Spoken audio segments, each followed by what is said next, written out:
오늘 열왕기하 22장을 함께 보도록 하겠습니다. 22장에는 이제 요시야가 이제 등장을 합니다. 남유다의 16번째 왕이죠. 16대 왕 요시야가 나오게 되는데, 요시야는 어떤 왕이었을까요? 오늘 말씀에 나오지만 요시야는 남유다의 왕들 중에서 선한 왕으로 평가를 받습니다. 그는 8살의 왕이 되어서 이제 31년간 통치를 하게 되는데요. 이 요시야가 통치를 하는 동안에는 특징이 있습니다. 들어오는 특징이 뭐냐면 평화, 그리고 번영, 개혁이라는 것을 이제 시행하게 되는데, 그래서 하나님께 칭찬받는 왕이었습니다. 1절에 보시면 이렇게 얘기합니다. 요시야가 왕위에 오를 때 나이가 8살이라 하고 있습니다. 8세. 앞에서 보면 이제 아버지, 이제 앞장에서 자기 아버지 이제 아몬이 죽게 됐자 이제 요시야는 8살에 왕위에 오르게 됩니다. 8살 하면은 우리나라 초등학교 1학년이지 않습니까? 근데 그 나이에 이제 왕으로 세우게 됩니다. 그래서 예루살렘에서 31년간 다스리게 되죠. 31년 동안 그가 나라를 다스리면서 그의 마지막 최종의 평가는 2절에 기록이 되어 있습니다. 여호와 보시기에 정직히 행하여 그의 조상 다윗의 모든 길로 행하고 좌우로 치우치지 아니하였다 기록을 합니다. 참 잘했던 것 같습니다. 그래서 요시야는 마음을 다해서 진심으로 하나님을 잘 섬겼습니다. 그래서 요시야는 여호사밧 그리고 히스기야 그리고 함께 이 요시야는 오늘 3대 성군으로 평가를 받게 됩니다. 참 요시야는 경건한 왕이었습니다. 하나님의 말씀인 이 모세 율법이죠. 그 율법에서 좌로나 우로나 치우치지 않는 그런 하나님의 말씀을 잘 따르는 왕이었습니다. 그래서 하나님을 누구보다도 잘 섬기는 왕이었죠. 요시야가 왕으로 있을 때는 어떤 일을 했을까요? 많은 일을 했습니다. 우상을 책대하고 또 오래되고 지저분한 그런 이제 성전도 보수를 했습니다. 그런데 요 시기가 언제냐면은 요시야가 이제 왕이 될 때는 유다가 거의 망해가는 그런 이제 상황에서 개혁을 시도합니다. 그러니까 유다의 거의 쇠퇴기입니다. 거의 끝에 망해가는 그런 상황에서 자신은 개혁을 시도하게 되죠. 오늘 내용을 보시면 3절부터 7절까지는 성전을 수리하는 내용이 기록되어 있습니다. 그의 목적은 이제 그냥 성전을 수리하는 겁니다.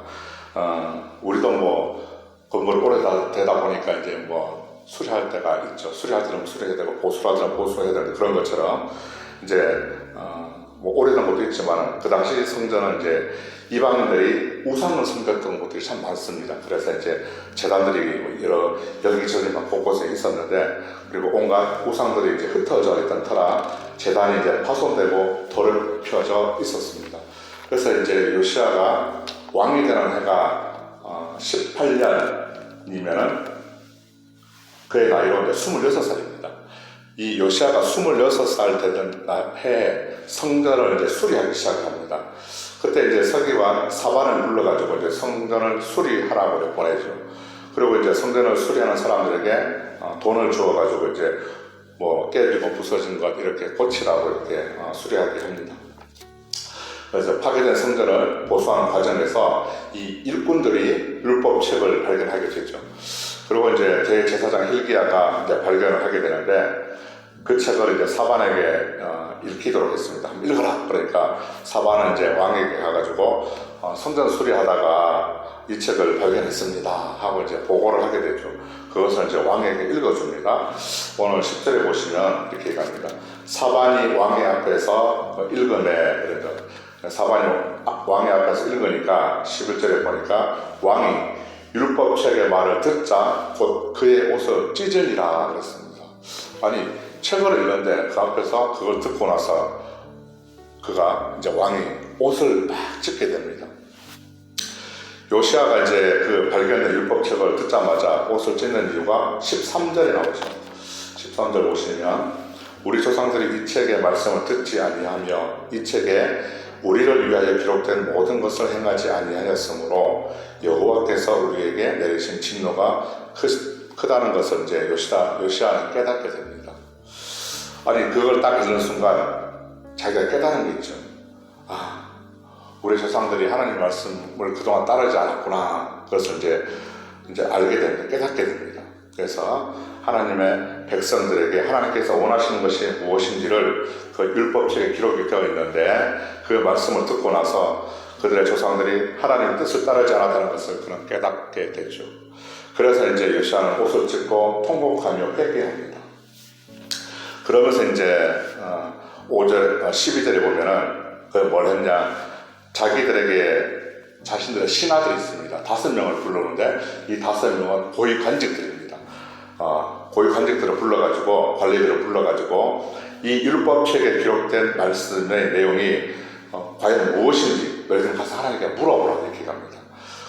이 말씀에 적힌 내용이 왜 이렇게 적혀있는지, 그 내용이 뭔지, 뭐 때문에 이렇게 적혀있는지 너희들은 가가지고 하나님께 물어라 그랬습니다. 그 이유가 이제 요시아는 하나님의 진노가 두려웠던 것이죠.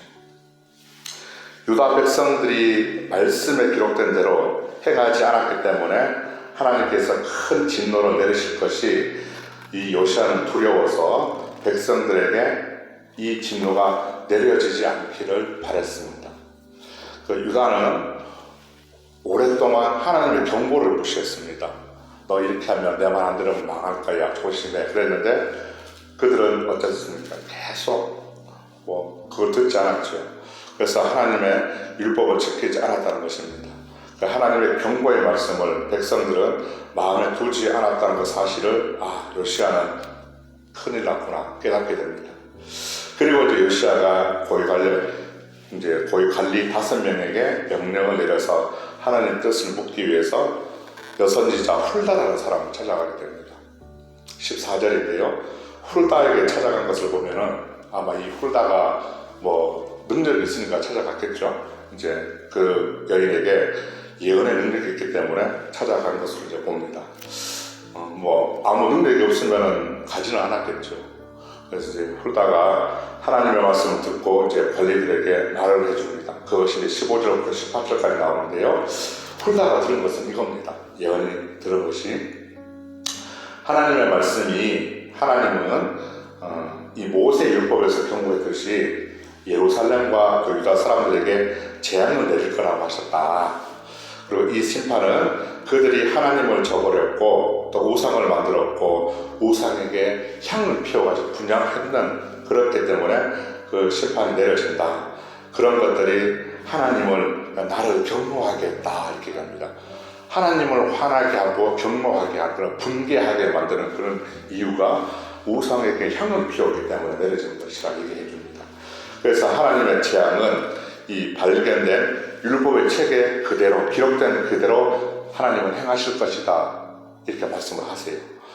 그 이유가 이제 이 백성이 나를 버리고 다른 신에게 아까 말씀드린 것처럼 향을 분양했기 때문에 백성들이 했던 향을 피운 그런 행위들이 하나님을 화나게 했던 것입니다.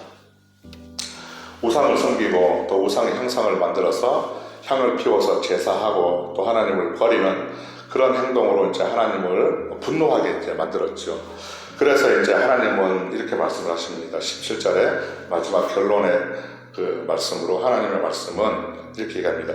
그러므로 내가 이곳을 향하여 내린 진노가 꺼지지 아니하리라. 무서운 말씀이죠. 두려운 말씀입니다. 내가 너희에게 말한 대로 그 말씀에 기록된 대로 한치도 오치도 없이 그대로 내가 행할 것이다 하는 겁니다. 너희들이 나를 버렸기 때문에 그리고 우상을 숨겼기 때문에 너희들이 행한 대로 너희들이 한 대로 그대로 해주겠다는 겁니다. 그래서 그대로 하나님께서 심판해 주시겠다는 거죠. 그러니까 이제 가가지고 훌다가 이제 왕에게 이렇게 말해라 이렇게 해줍니다. 하나님이 말씀하시기를 요시야 네가 들은 진노와 하나님의 진노와 심판의 말들에 대해서는 이 요시야가 어떻게 했습니까? 하나님의 말씀을 듣자마자 옷을 찢고 이제 회개했습니다. 그게 바로 이제 하나님의 말씀을 응답했죠.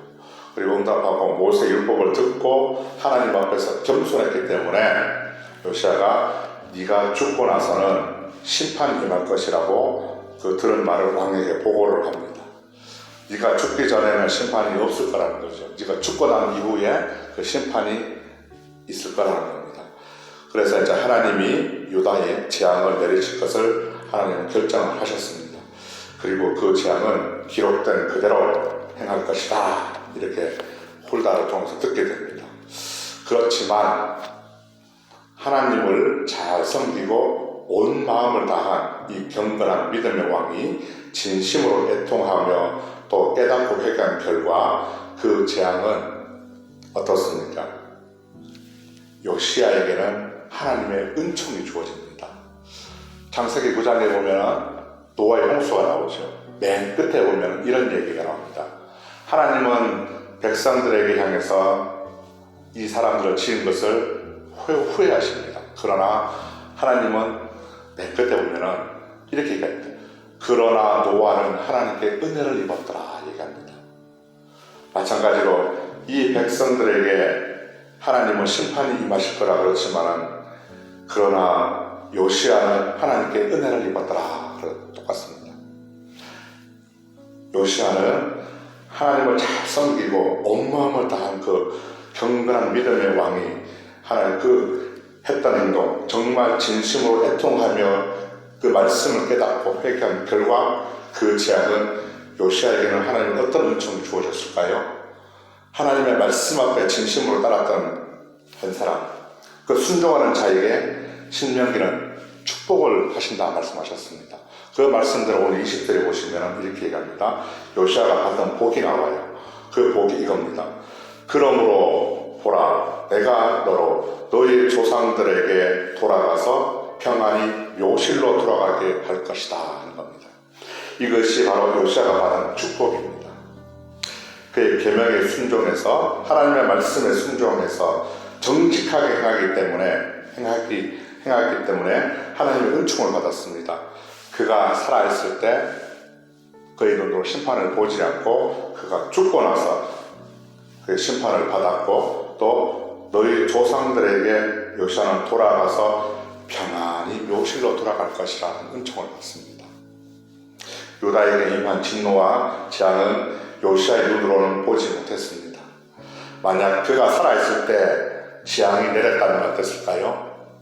요시야도 끔찍하게 사자의 밥이 됐을 수도 있겠죠.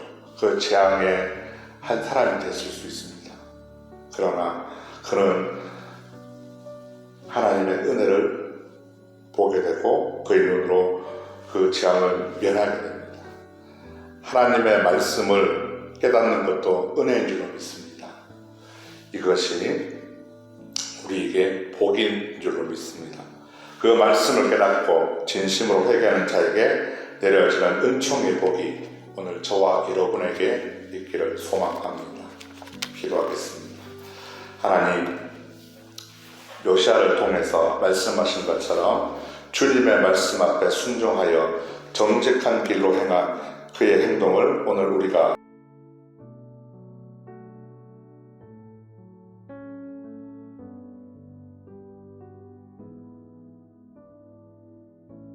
말씀이 얼마나 마음이 아프셨을까 한번 생각해 봅니다.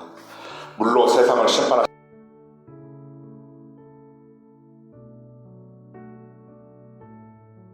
오랫동안 하나님을 버리고 떠났던 그 백성들이 오늘 우리의 모습이 아닙니까? 십자가를 통해서 우리에게 먼저 찾아오신 그 주님의 사랑을 기억하지 못한 그 백성들의 모습과 또 하나님을 버리고 목이 말라서 다른 것으로 채우려고 했던 그 인간들의 어리석음을 주님 불쌍히 여겨 주시옵소서. 그래서 돌이키고 깨닫고 회개하고 깨하셔서 온전히 주님을 따라서 하나님 보시기에 정직하여 믿음의 길에서 치우치지 않는 성도가 되게 하여 주옵소서. 감사하며 예수님 이름으로 기도합니다. 아멘.